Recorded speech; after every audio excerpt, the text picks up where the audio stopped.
ఆలోచించేది, విమోచించేది. దేవుడు సజీవుడైన దేవుడు మనలను సజీవులుగా చేసుకున్నాడు, పరిశుద్ధులుగా చేసుకున్నాడు. ఆయన ప్రేమ గల వాడై ఈ సాయంకాల వేళలో దేవుని యొక్క అమూల్యమైన మాట, దివ్యమైన మాట, ఆ చల్లని మాటలు చల్లని వేళలో అమ్మలారా పనికి వెళ్ళొస్తుంటారు, వేరే పనులు కూడా వెళ్ళొస్తుంటారు. కాబట్టి ఒక 5 నిమిషాలు ఏం చెప్తున్నారు ఏమిటి అని కూడా ఆలోచించండి.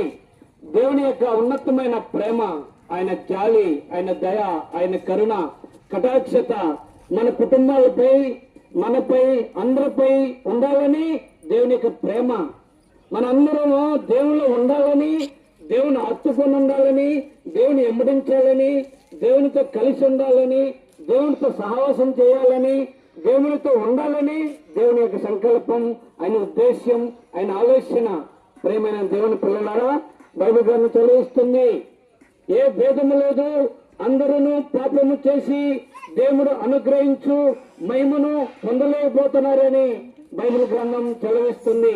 అంటే దేవుని అనుగ్రహాలు, దేవుని దీవెనలు, దేవుని దయ, దేవుని కరుణ, దేవుని యొక్క ఆశీర్వాదాలు పరలోకములో కెరూబులు గీయటం కంటే, దేవదూతలు గీయటం కంటే ఈ భూమిపై మనకి ఇవ్వాలని దేవుని యొక్క ఉద్దేశం, దేవుని యొక్క సంకల్పం, దేవుని యొక్క ఆలోచన అని దేవుడు చదివిస్తున్నాడు. ఇంకేముంది, దేవుని పిల్లలు అవుటకు, దేవుని సన్నిధిలోనికి దేవుని పిల్లలగుటకు, దేవుని జనం అవుటకు, దేవుని జనంగాను పిల్లలుగా చేసుకోవాలని ఆయన ఉద్దేశం. చూడండి, దేవుడు చదివిస్తున్నాడు. దేవుడైన యెహోవా ఆకాశం నుండి నరులను పరిశోధించను. అమలరా, ఆకాశం నుండి ఈ భూమి మీదకి మన అందరి జీవితాలు ఆయనకు తెలుసు.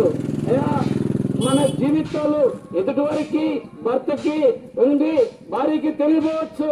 అలా మన జీవితాలు యేసు ప్రభు వారికి తెలుసు, మన కుటుంబాలకు యేసు ప్రభు వారికి తెలుసు. కాబట్టి ఆయన చదివిస్తున్నాడు, నీతిమంతులు లేరు, ఒక్కరు లేరు, అందరూ తోవ తప్పి ఉన్నారు. అలాంటి జన్మలో నీతిమంతులను కోరుకోవాలని, పరిశుద్ధులుగా చేయాలని, యథార్థమంతులుగా చేయాలని దేవునికి ఉన్నతమైన ప్రేమ. ఆయన నేను నీతిమంతుని కాబట్టి మీరును నీతిమంతులై ఉండుడి. దేవుని వాక్యం చదివిస్తుంది. నేను పరిశుద్ధుని కాబట్టి మీరును పరిశుద్ధులై ఉండుడి. దేవుడి వాక్యం చదివిస్తుంది. దేవుడు ఆజ్ఞాపిస్తున్నాడు, నేను పరిశుద్ధుణ్ణి, నేను నీతిమంతుణ్ణి కాబట్టి మీరు నాకు పిల్లల వాళ్ళంటే పరిశుద్ధులుగా ఉండాలి, నీతిమంతులుగా ఉండాలని వాక్యం చదివిస్తుంది. ప్రేమైన దేవుని పిల్లలారా, నీతిమంతులుగా చేయాలని దేవుడు ఉద్దేశం. ఎలారా, ఈ ఇంకేం నీతిమంతులు అండి, 70 వస్తుంది, 80 వస్తుంది, మరణం వస్తుంది. ఇంకేం నీతిమంతులు అవుతాం, ఇంకేం పరిశుద్ధులు అవుతాం? ఎలారా, ఎన్ని సంవత్సరాలు తరబడిపోతున్నా, ఎన్ని సంవత్సరాలు వెళ్ళిపోతున్నా ఇంకా పాపిగానే ఉంటున్నాం, ఇంకా పాపంలోనే జీవిస్తున్నాం. ఎలారా, బైబిల్ గ్రంథం చదివిస్తుంది, నిన్ను నీతిమంతులుగా చేయాలని దేవునికి ఉద్దేశం. బైబిల్ చదివిస్తుంది. ఒకని అవిధేయత వలన అనేక మంది పాపులుగా చేయబడిరి. ఎలారా, ఈ లోకంలో దేవుడు చూస్తుంది మేడమిద్దులు కాదు, ఆస్తులు అంతస్తులు కాదు, ధనధాన్యములు కాదు. నువ్వు ఎర్రగుండవా, నల్లగుండవా, ఎత్తుండవా, కొరసుండవా, ఎలారా, నీ యొక్క హైట్, నీ పర్సనాలిటీ, నీ హోదా, నీ డబ్బు, నీ పేరు, నీ బైకులు, నీ కార్లు, నీ యొక్క ఉండే దేవుడు చూడలేదు. నువ్వు ఎలా ఉంటున్నావు, ఎలా జీవిస్తున్నావు, నీ జీవితం ఏంటి, నీ వైఖరి, నీ క్రియలు, నీ తలంపులు, నీ ఆలోచనలు, నీ నడవత ఏంటి అని దేవుడు చదివిస్తున్నాడు. ఏమని చూస్తే మనుషులందరూ పాపులుగా చేయబడిరి. ఏ పాపలండి? ఒక కులాలకు పాపమా? వేరే కులాలకి పాపాలండి అండి. అందరూ పాపం చేశారు. పాపం చేయటం మాత్రం కులాలు ఉండవు అండి, పాపం చేయటం తేడాలు ఉండవు, అందరూ సమానులే. అలాగే ఉండాలి. ఒక అవిధేయత వలన, ఎవరండి అవిధేయతుడు? ఆదాము యొక్క అవిధేయత వలన అనేక మంది పాపులుగా చేయబడిరి. స్టాంప్ వేయబడింది. ఆదాము పాపం చేయబట్టి మనుషులందరికీ పాపులుగా తీర్చబడిరి. చూడండి, అలాంటి పరిస్థితుల్లో యేసుక్రీస్తు అన్నాడు, ఒకని విధేయత వలన, అంటే యేసుక్రీస్తు వారి యొక్క విధేయత వలన తగ్గించుకోవటం వలన ఆయన పరలోకము నుండి వదులుకొని భూమి మీదకి నీ కోసం నా కోసం విజయుడై తగ్గించుకొని వచ్చిన ఆ పుణ్యమైన ఆ దివ్యమైన ప్రేమ కుమారుడైన యేసుక్రీస్తువా. చూడండి, మన కోసం విజయుడయ్యాడు. అందుకని మనము నీతిమంతులుగా తీర్చబడిను. ఇలా నిన్ను నీతిమంతులుగా తీర్చాలని, పరిశుద్ధులుగా తీర్చాలని ఆయన మన కోసము విధేయత చూపెను. ఎంత విధేయత అండి! దేవుడై ఉండి నరరూపము ధరించుకొని వ్యక్తినిగా, మానవుని పోలికగా, నా పోలికగా ఈ లోకానికి ఉద్భవించాడు, అవతరించాడు, కీర్తించినాడు. చూడండి ఎంత విధేయత అండి! ఇంకేం చేశాడు? దాసరూపం ధరించుకొని వచ్చాడు, దాసరూపం ధరించుకొని వచ్చాడు, తగ్గించుకొని వచ్చాడండి. ఎందుకని? నిన్ను నీతిమంతులుగా చేయాలని, పరిశుద్ధులుగా చేయాలని.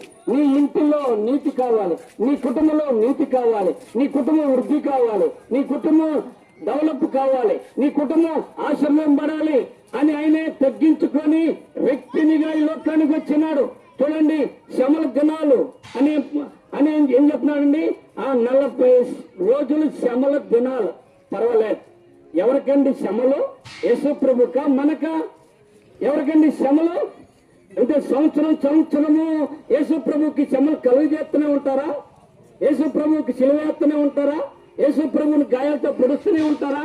యేసు ప్రభు కొడాలతో చీలుస్తారా? ఏమిటండి ఈ యొక్క ఆలోచనలో బైబిల్లో ఉందండి? లేదు. కాబట్టి మన ఆశీర్వాదం అలాంటిది. చూడండి, ప్రతి సంవత్సరము శ్రమలు తినాలి, ప్రతి సంవత్సరము చిలువేయటమే. మనం మాత్రం శ్రమలు భరించొద్దు, మనం మాత్రం ప్రశాంతంగా ఉన్నాం, మనం మాత్రం ఆనందంగా ఉన్నాం. యేసు ప్రభుకి సంవత్సరం చిలువేస్తాం. అందుకనా ఈ యొక్క దినాలు ఇలా అలా లేదు.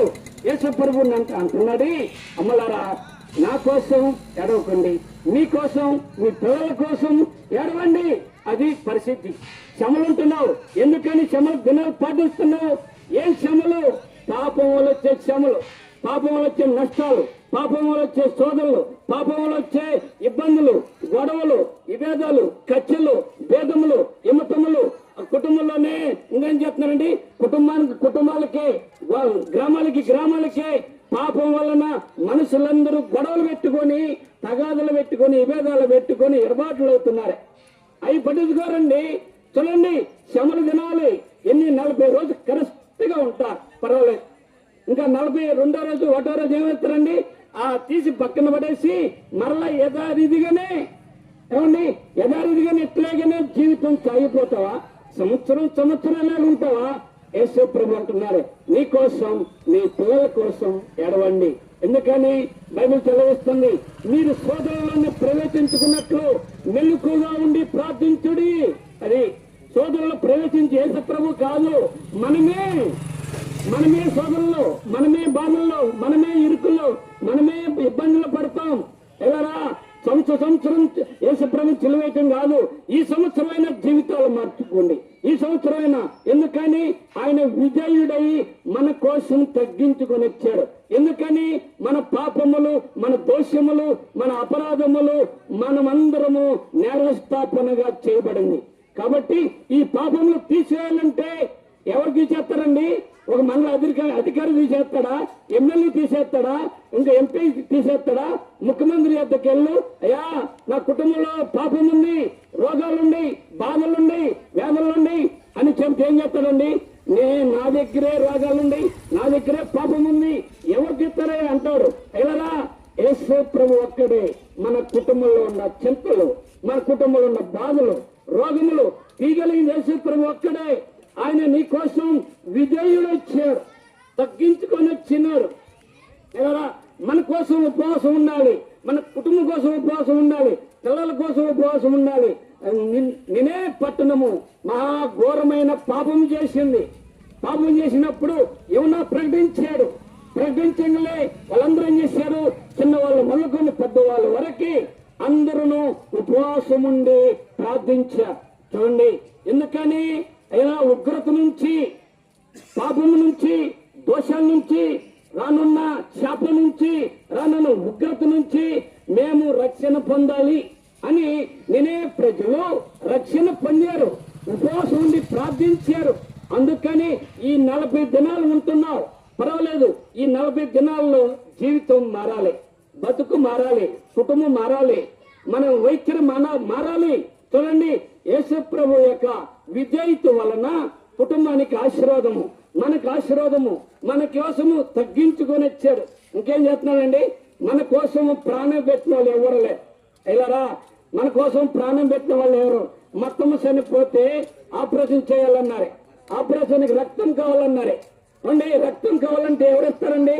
ఎవరు ఇలా పిల్లల్ని అడిగితే మేమేమన్నారు? ఎవరిస్తారండి? భర్త అడిగాడు భర్తని, అయ్యా నీ భార్యకి ఆపరేషన్ చేయాలి, రక్తం కావాలన్నారు. నేనేమన్నారు? మనుషులకి రక్తం ఏమంటే ఇరు. అయ్యా తల్లికి రక్తం అడిగితే పిల్లలు భర్త ఇలా. చూడండి అయ్యారా, నీ కోసం నా కోసం యేసు ప్రభు వారు కలువరి శిలువపై వేలాడు తీయబడింది. ఇది క్రీస్తు, ఇది నిజం. ఇలా ఎందుకంటే నిన్ను నీతిమంతులుగా చేయాలని, నిన్ను పరిశుద్ధులుగా చేయాలని, నిన్ను మోక్షరాజ్యం తీసుకెళ్లాలని నీ కోసము తన ప్రాణాన్ని బలిగా పెట్టినాడు, నీ కోసము రక్తము కార్చినాడు. నువ్వు చూసుకుంటే ఆయన శరీరము దారులుగా దున్నబడిను, ఎందుకని కొరాలతో కొట్టబడిను, చిత్రము చేయబడిను, చూడండి ముఖమును ఉమ్మబడిను. అలాంటి పరిస్థితి ఎందుకు రావాలి? కారణం అంటే నిన్ను నీతిమంతులుగా చేయాలని, నిన్ను పరిశుద్ధులుగా చేయాలని, మోక్షరాజ్యం తీసుకెళ్లాలని. అలాంటి అనుభవం దేవునికి ఇస్తున్నాడు. ఎలా ఇంకోటి, నీతిమంతులు కావాలంటే యేసును విశ్వాసం ఉంచుము, విశ్వాసము ద్వారానే నీతిమంతులుగా అవుతాం, విశ్వాసం ద్వారానే మోక్షరాజ్యం చేరుతాం. విశ్వాసం ఉంచుము. అందరికి విశ్వాసం ఉంది, కానీ ప్రభు సన్నిధికి వెళ్ళి, దేవుని ఇంటికి వెళ్ళి, దేవుని మందిరానికి వెళ్ళి యథార్థ హృదయం కావాలి, పరిశుద్ధ హృదయం కావాలి. పాపం కడగబడాలి, పాపం శుద్ధి అవ్వాలి, పాపం నుంచి విముక్తి కలగాలి. ఇలారా ఇలాంటి అనుభవం కావాలి. ఇలారా ఆయన మన కోసము విజయుడై తగ్గించుకొని వచ్చిన యేసు ప్రభువుని నమ్ముకో, నీ జీవితం బాగుపడింది, మన జీవితాలు బాగుపడతాయి. ఆయన మోక్షరాజ్యంలో మనందరం తీసుకెళ్లాలని యేసు ప్రభు వారు సెలవిస్తున్నాడు. ఇంకా తెలుసుకోండి, వెళ్ళండి, మందిరమేగా మీకు దగ్గరగానే ఉంది. ఎన్ని రోజులు ఉంటాయండి? దగ్గరేనండి. ఇప్పుడు ఈ రోజుల్లో ఈయనకు ఒక మందిరం ఉంటుంది, దగ్గరకు ఒక మందిరం ఉంటుంది. ఎందుకనండి? నీకోసం, నీ కుటుంబం కోసం, నీ పిల్లల కోసం మందిరానికి వెళ్ళవు. ఎక్కడికెళ్తావండి? బార్లకు వెళ్తావు, బీర్లకు వెళ్తావు. ఇంకా కుటుంబంలో నెమ్మది ఉండదు, శాంతి ఉండదు. అలాంటి అనుభవం వద్దు. యేసు నన్ను నమ్ము. యేసు ప్రభుని కోసం ప్రాణం పెట్టిన యేసయ్య రక్తము నిన్ను కడిగి పరిశుద్ధపరిచి నీతిమంతులుగా తీర్చునుగాక. ప్రభు యేసును విశ్వాసం ఉంచుము, అప్పుడు నీవును నీ ఇంటి వారు గొప్ప రక్షణ ఆనందం పొందగలుగుతావు. మా ప్రియులారా, ఇంకా ప్రభు యేసు క్రీస్తు వారిని గురించి మీరు ఎక్కువగా తెలుసుకోవడానికి మనం సమీపంలోనే తుమ్మపూడి గ్రామంలో మెయిన్ రోడ్ దగ్గరలోనే ఆర్సిఎం స్కూల్ దగ్గర వేతనీయ ప్రార్థనా మందిరం ఉన్నది. అక్కడ ప్రతి ఆదివారం ఉదయకాలం 7 గంటల నుండి 9:30 వరకు, 10:30 నుండి 1:30 వరకు దైవారాధన కార్యక్రమాలు జరిగించబడుతూ ఉన్నాయి. వారంలో కొడుకులు జరిగించబడుతూ ఉంటున్నాయి. దైవ సేవకులు కుటుంబంగా ఉంటున్నారు. దైవజనుడు భక్త సింగ్ దేవుడు అనుగ్రహించిన ప్రత్యక్షతల పరిచయం జరిగించబడుతుంది. మీ అందరినీ ప్రేమతో ప్రభువైన యేసు క్రీస్తు నామములో ఆహ్వానిస్తూ ఉంటున్నాం. ఈ స్థలం విడిచి వెళ్ళక ముందు మీ క్షేమం కొరకు మేము ప్రార్థన చేస్తాం.